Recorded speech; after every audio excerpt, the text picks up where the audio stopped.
Assalamualaikum warahmatullahi wabarakatuh. Gimana kabar teman-teman sekalian? Semoga sehat selalu dan dalam lindungan Allah Subhanahu wa taala ya.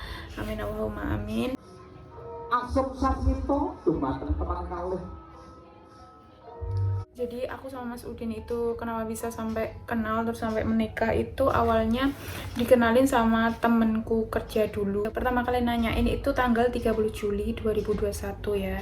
Nah, yang nanyain pertama kali itu siapa? Rahasia sih, aku sama Mas Udin aja yang cukup tahu ya, sama beberapa teman dekat ada yang tahu juga sih. Udah nanyain keseriusannya, yaudah kita tukar biodata dan lain sebagainya. Umur aku sama Mas Udin itu beda 2 tahun, jadi Mas Udin itu 2 tahun di atasku.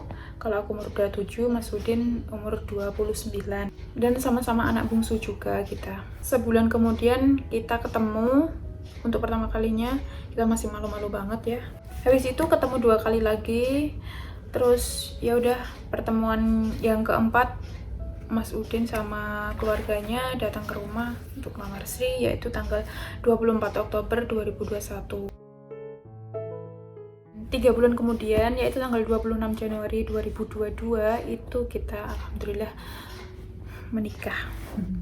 Oh ya, tadi ada yang kelupaan. Jadi sebelum menikah, aku sama Mas Udin itu udah diskusi banyak hal, mulai dari keuangan, terus nanti masalah tinggalnya di mana, terus kerjaannya nanti gimana, dan salah satunya yaitu tentang anak.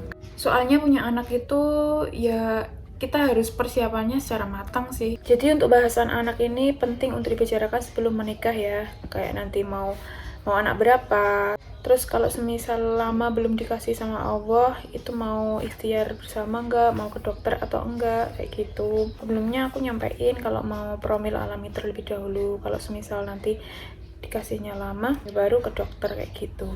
Terus juga pola pengasuhan anaknya nanti kayak gimana, sama ini juga pendidikannya nanti disekolahin di mana, di pesantren atau kayak gimana, kita udah bahas terlebih dahulu sih. Alhamdulillah, Masya Allah, setelah selang sebulan menikah itu langsung diberi kepercayaan sama Allah. Tespek hasilnya garis 2.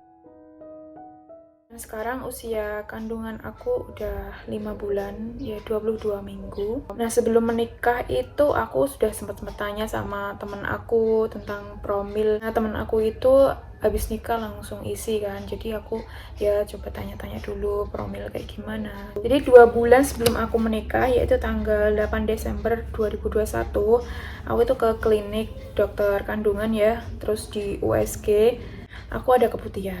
Jadi keputihannya harus diobati terlebih dahulu, baru nanti bisa promil kayak gitu. Nah, untuk obatnya sendiri itu dikasih antibiotik sama sabun. Terus 15 Desember 2021, seminggu kemudian itu USG lagi. Dan ternyata masih ada, tapi udah berkurang sih, tapi masih ada, dan dilanjutin pengobatan lagi seminggu kemudian. Tanggal 23 Desember 2021 itu USG lagi, dan alhamdulillah udah keputihannya udah normal kayak gitu. Jadi pengobatannya udah stop dan bisa promil. Ini USG-nya yang dulu pas aku periksa 3 kali USG. Jadi ini yang pertama, terus ini yang kedua, ini yang ketiga. Total biayanya itu aku habis berapa? Jadi untuk 3 kali USG ini, satu kalinya itu kemarin 140.000, dan obatnya buat seminggu itu antibiotik dan sabun itu ya hampir 200 ribuan.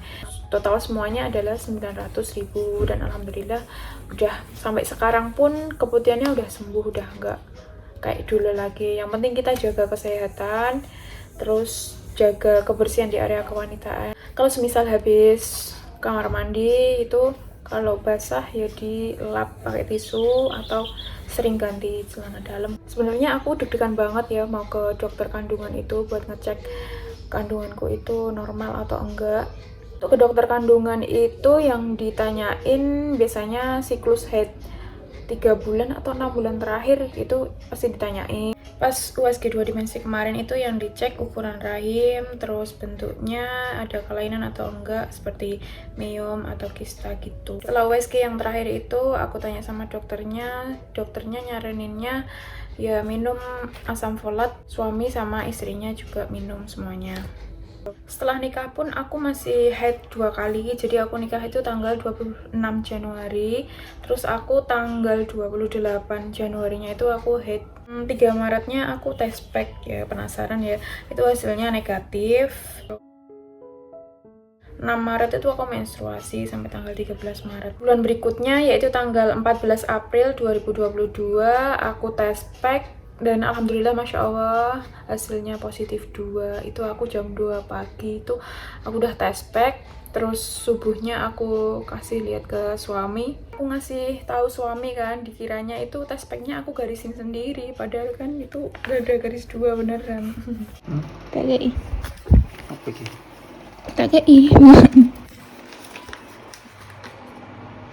Dua apa? Buka situ. Itu tes pack ya? Ya apa sih? Tes pack? Terus tunggu urung? Wis ta. Jadi saya lurun no ya? Pira telu. Hah? Udah lagi? Lembu. Hah? Lembu. Tenan ora iki? Lembu. Garisi dhewe ya Iya. Tenan ora? Terus kenapa aku tes pack itu, yang aku rasain itu kalau sore itu kan pas puasa ya, aku udah dapat 10-an hari puasa, itu tiap sore itu kayak kram gitu, lemes. Sorenya ke bidan, terus dicek, dan alhamdulillah kehamilannya itu di dalam kandungan. Terus dikasih vitamin sama susu juga. 20 minggu itu kami USG dan alhamdulillah hasilnya semuanya normal. Nih. Kemarin pas USG itu dapat setengah 1 malam, dapat giliran terakhir. Nah itu dokternya baik banget, dikasih USG 4 dimensinya itu gratis, tapi nggak dapat cetakannya, cuma bisa difoto aja. Ini kemarin videonya yang 2 dimensi. Kepala, kaki, bagian paha. Ini adalah lingkar perut. Yang bundel itu adalah lambung. Jadi yang aku lakuin sebelum hamil itu yang pertama adalah jaga pola makan. Nah itu 3 bulan sebelum nikah itu aku juga nggak makan mie instan sama sekali. Terus ngurangin micin juga, walaupun juga masih pakai. Banyak makan buah sama sayur. Olahraga juga, terus minum susu Prenagen Essensis. Terus kalau asam folatnya aku sama Mas Udin. Maaf banget kalau akhir-akhir ini jarang buat video ya, karena Sri lagi hamil, kecapean dikit pun nggak bisa. Maaf juga untuk yang kemarin udah banyak yang tanya, Mbak Sri lagi hamil ya? Itu belum aku jawab dan baru aku jawab sekarang. Maaf banget ya, baru bisa ngasih tahu kalian sekarang. Terima kasih buat teman-teman yang udah doain Sri pas nikah, itu banyak banget doanya. Semoga yang belum diberi momongan lekas diberikan momongan, usaha dan doanya diijabah sama Allah. Amin, Allahumma amin. Poin penting yang aku dapatkan itu bahwa Allah akan memberikan di waktu yang tepat, menurut waktunya Allah, kayak gitu.